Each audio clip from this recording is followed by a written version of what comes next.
Hello, YouTubers. Yeah, so I just wanted to make a short video about my thoughts on this coronavirus because there's been so much information recently about it and everyone's reacting in different ways about it. So I think we've all come to our own kind of conclusions, but as it's a developing case and things change quite often, then of course we need to be able to adapt to whatever the situation is.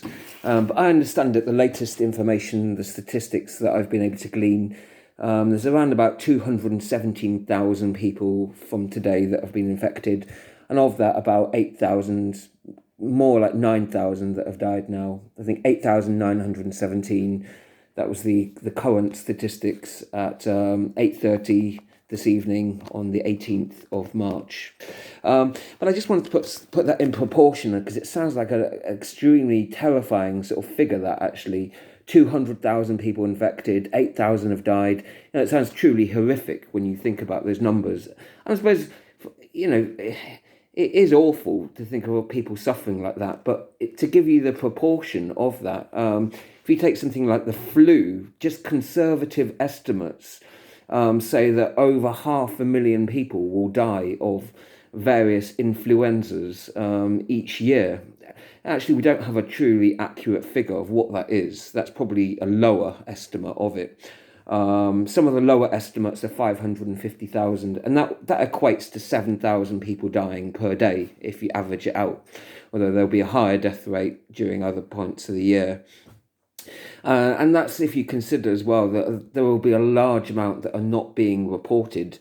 We're talking about a huge amount within that, and that's just flu before you consider the whole range of other infectious diseases. If you looked at the yearly death estimates, 9 million people, 9 million deaths by abortion, 66,000 women will die of childbirth in a year, 1.7 million will die of cancers, 200,000 will die of malaria, 230,000 will die of suicide. These are all rough estimates, and none of the information is infallible because we don't have any totally accurate figures on recorded deaths.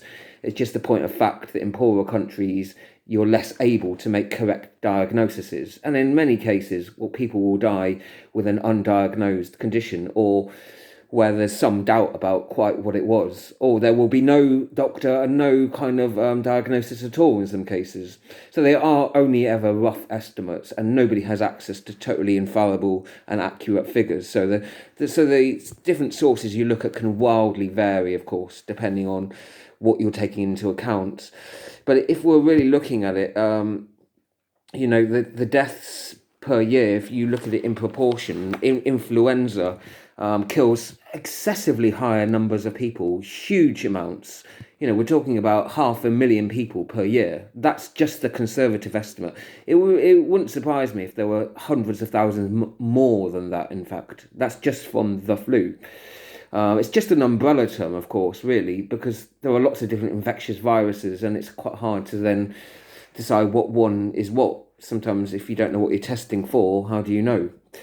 But if you look at the influenza, it's comparable to corona in terms of its mortality rate. So about 5 to 10% of people contracting it will die. So that's the good news, that the vast majority of people with corona, like with the flu, just the same, they will in fact recover. The large proportion of people will make full recovery. Their symptoms will be mild to medium. And even those that are severe, majority of those will also recover too. So it's got no higher fatality rate than the average flu, which of course, like I said, has killed over 500,000 people. And that's every year, actually. But so if you look at all the other deaths, there are a huge number, in fact.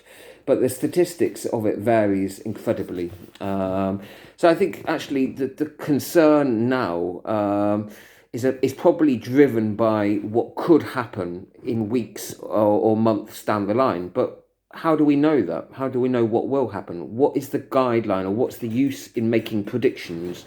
If I was to say, like, things are going to get better and everything's going to improve and it will calm down, that will be just as wrong as saying, oh, everyone's going to get really ill, it's going to spread everywhere. Both things lack any firm scientific evidence supporting that. We don't know is the actual truth of it. Things can change rapidly, and actual fact, different diseases will spread at different rates according to a vast number of different factors, actually. And so unless you've got a strong thesis with good sound medical reasoning behind it, and you're willing to provide that as evidence to support the theories, really it's just procrastinating. It's just making wild speculation that it could be this, it could be that, and there's just as much evidence to support the idea that actually it's going to be limited in its range. In Wuhan today, only one or no recorded people with the infection, in fact. So it's quite hard to know. Whilst it's spreading in some areas, it's calming down and is relatively not actually doing anything and not having any records in other areas. And I think there's also kind of a lack of sort of getting everything in proportion, really. I think a lot of people haven't worked out or haven't realised that hundreds of millions of people actually die of diseases anyway. And that's just the reality of the world we live in. And, like 2 to 3 million people, for example, will die of a viral infection. And that's a very conservative estimate. The actual figures could be much higher than that, because we're not really going to... There are many people that will have undiagnosed viral infections. We don't know what the strain of the particular virus is. It would just be lumped under something like pneumonia, for example. So pneumonia is killing 2.5 million people, according to official statistics. 2.5 million people will die of pneumonia. But we don't really know. That's not an accurate figure. That's just a very rough estimate at that, really. So, that figure itself can vary hugely.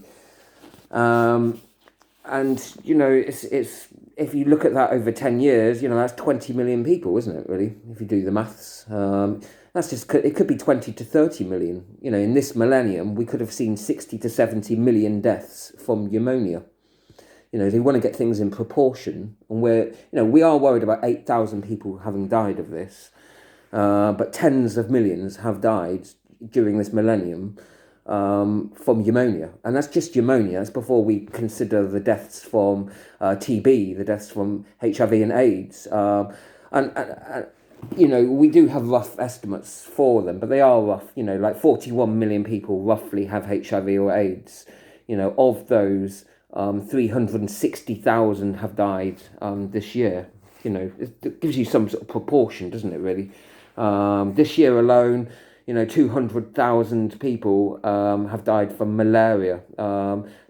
Just as many have died from suicides, in fact. It's quite surprising to me, that, actually. I guess we're not going to know the true figure. And there are also problems with classifying things. Like if somebody dies of a drinking disorder, too much alcohol, is that going to be classified as a liver problem? Is that a suicide? If they or if it's a death by driving, will that be classified as a motor accident? There's over 1 million people that die each year from car accidents, and thousands more, millions more, in fact, suffer injuries as a result of that. So sometimes there are a number of different causes, so sometimes there's issues with classifying things, but it's not controversial to say that tens of millions have died of various different strains of viral infections. That's if you added HIV and TB and other kind of strains of infectious diseases, you get to a much higher figure, in fact. You get into your hundreds of millions that way. You're looking there at extraordinarily large numbers. It's really mind-bogglingly hard for us to comprehend those kind of figures, actually, because we're looking at vast amounts of continents, and we're also looking at times, each year. If you're getting imagine 1.7 million dying of cancer each year, you multiply that over 10 years, that's 20 million, isn't it? That's 40 million this decade, this millennium, 40, 50 million perhaps. Then we're looking at 60 million, different viral infections. That alone takes us up to 100 million, doesn't it?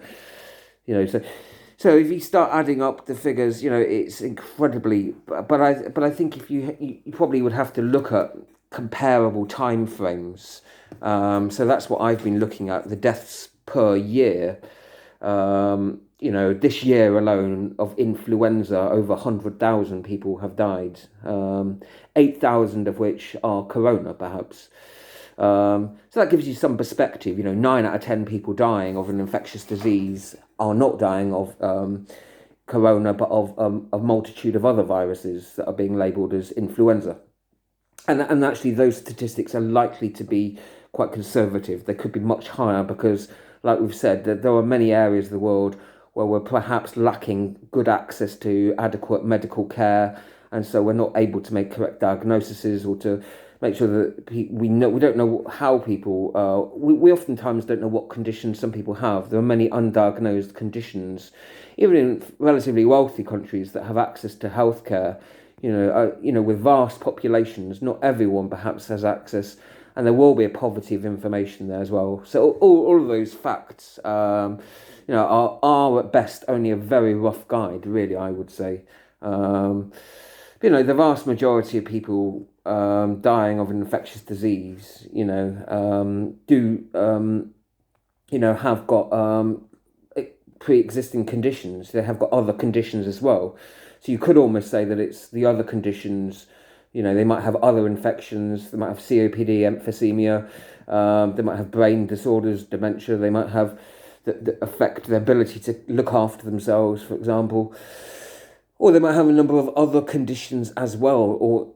So it could be it's sometimes hard to record something if does somebody die of that alone or without other things contributing to that as well.